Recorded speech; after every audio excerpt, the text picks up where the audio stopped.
এখন আমি যেই জায়গায় দাঁড়িয়ে আছি, এই জায়গাটা যেই সুন্দর ঘরটা দেখতেছেন, পরিপূর্ণ একটা ঘর, এই ঘরটা ছিল না। এখানে একটা কুঁড়ে ঘর ছিল। সেই ভিডিওটা আপনাদেরকে সাথে যখন শেয়ার করি সোশ্যাল মিডিয়াতে, আপনারা সাহস দিয়েছিলেন যে এইখানে যেই বসবাস করতো এক স্বামীহারা এক বিধবা বোন, এতিম দুইটা বাচ্চাকে নিয়ে এবং শাশুড়িকে নিয়ে, আপনারা বলছিলেন তাদের জন্য একটা থাকার ব্যবস্থা হয়, সেই জন্য আপনারা সাহস দিয়েছিলেন, আপনারা এগিয়ে আসছিলেন বলেই আজকে এই সুন্দর ঘরটা হয়েছে। ঘরের কাজ আলহামদুলিল্লাহ কমপ্লিট। এই ঘরটা তৈরি করতে টোটাল খরচ হয়েছে 1,63,350 টাকা। আর এই ভিডিওগুলো তৈরি করতে যখন বিকাশ নাম্বার শেয়ার করি, আপনারা সাহায্য পাঠাইছিলেন 2,948 টাকা 27 পয়সা। তাতে ঘর হয় নাই, কিন্তু যখন ভিডিওটা শেয়ার করি, এক বোন এগিয়ে আসছিলেন, বাংলাদেশের সুনামধন্য একটা কোম্পানির মালিক, কিন্তু সে নাম প্রকাশে অনিচ্ছুক। আমি তার নামটা প্রকাশ করলাম না। আসলে তাদের পণ্য বাংলাদেশের ম্যাক্সিমাম ঘরেই তাদের পণ্য আমরা ব্যবহার করি।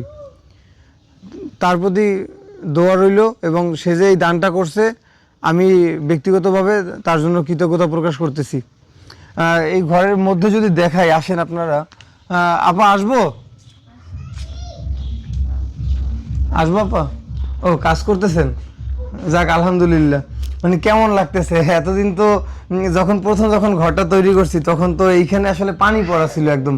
আসেন ভাই, ক্যামেরা নিয়ে ভিতরে আসেন। একটা সময় তো আসলে এই যে মাটি, এখানে এখন যে শুকনো মাটিটা, এই মাটিটা শুকনা ছিল না। তারা যেখানে ঘুমাইতো সেই জায়গাটায়ও পানি পড়তো। বৃষ্টি পড়লে তারা অপেক্ষা করতো যে কখন বৃষ্টি থামবে এবং কোন জায়গাটায় বৃষ্টির পানি পড়ে না সেই জায়গাটায় যে একটু আশ্রয় নিবে, ঘরের এক কর্নার হয়তো যাই বসে থাকতো। এখন আপনাকে সেই ঘরটা হয়েছে, আপনার কেমন লাগতেছে? অনেক ভালো লাগতেছে। ভালো লাগতেছে। মানে এই যে মানুষগুলো আপনার এই ঘরটা যারা করে দিছে, যারা আপনারা সাহায্য সহযোগিতা করছে, এই যে ভিডিও দেখছে, ভিডিও শেয়ার করছে, যার মাধ্যমে কিন্তু আজকে এই ঘরটা হয়েছে, তাদের জন্য আপনার কিছু বলার আছে আপা? হ্যাঁ, আমি নামাজ পড়িয়া দোয়া করতে এসেছি। আমি যাওত ফুন্তরি বাইসে আছি, দুইটা সন্তান লই যাওত ফুন্তরি আমি নামাজ পড়ি, আমি সারাজন আমি কৃতজ্ঞ করতে আসি, দোয়া করতে এসেছি। হ্যাঁ, আমার মাথায় যত চুল আছে তত হ্যাঁ হয় বাড়াই দুজন হয় যেন আরো জন এরকম করতে পারে, যেন এরকম সাহায্য করতে পারে, যেন ঘরে ঘরে যেন করতে।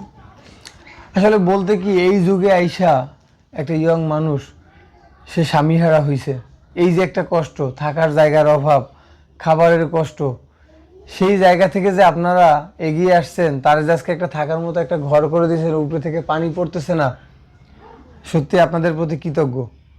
কিন্তু কথা হলো, এর বাসায় ইনকামযোগ্য কিন্তু কেউ নেই।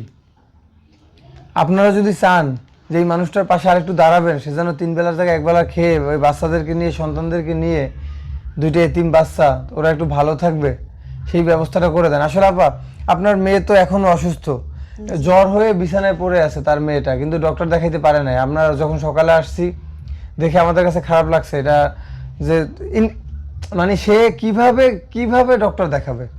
সে তো 3 বেলা খাবারই খেতে পারে না, মানুষের দিকে তাকাই থাকে। সেখানে যখন তার একটা ঘরের ব্যবস্থা হয়েছে, সে অনেক খুশি। কিন্তু এই বাচ্চাটা যে অসুস্থ হয়ে বিছানায় পড়ে আছে, তার চিকিৎসা করাইতে পারতেছে না। এখন আপনারা যদি চান যে এই মানুষটার জন্য আরেকটু কিছু করবেন, আমি এই ভিডিওতেও তার নাম্বারটা দিয়ে দিব, যে বিকাশ নাম্বার এতদিন দিছি। যদি চান যে তার বাচ্চাদের পাশে দাঁড়াবেন, এই স্বামীহারা বিধবা বোনটার পাশে দাঁড়াবেন, আপনারা চাইলে দাঁড়াতে পারেন।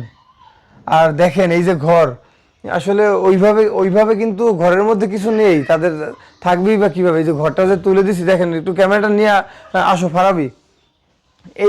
এই হলো ঘরের অবস্থা। এই যে দেখেন, এই একটা খাট আছে অবশ্য ঘরের মধ্যে, এই হলো খাটটা।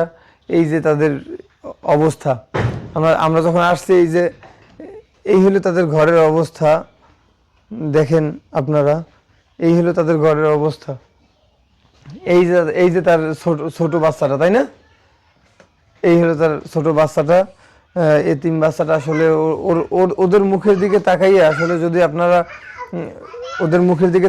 যদি আপনারা চান মানে ওদের জন্য কিছু করবেন, ওরা যেন 3 বেলার জায়গায় 1 বেলা খেয়ে থাকতে পারে, বাঁচতে পারে, সেই ব্যবস্থাটুকু করে দিবেন, তাহলে আপনারা চাইলে এগিয়ে আসতে পারেন।